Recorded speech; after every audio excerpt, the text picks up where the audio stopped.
जीवनभरका उकाली र ओह्राली पार गर्दै यहाँसम्म आइपुग्दा उहाँसँग सुनाउनका लागि सङ्घर्षका कथा छन् अनि देखाउनका लागि सन्तुष्टिका मुस्कान।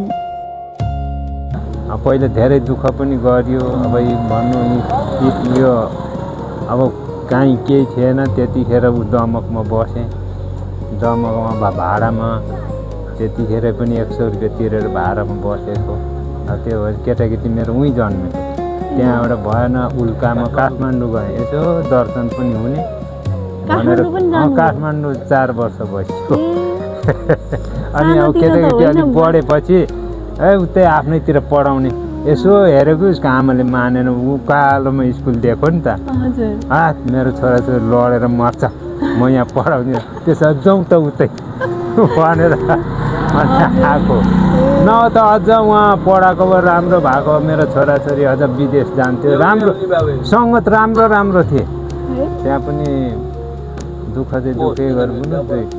केटाकेटी घुमाएँ। अब सानो थिएँ, यिनीहरू त अब अहिले के भन्छन्, मलाई के घुमायो भन्छन्, तर सक्दो घुमाएँ। घरमा मेरो छोरो त्यही हो, अटो चलाउँदैछ। उसको आमा उहाँ दोकान किराना पसल त्यहाँ गर्दैछ।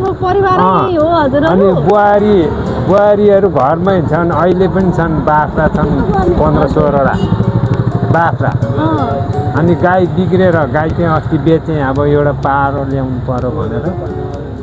अनि एउटा बाछी छ 5 थुने।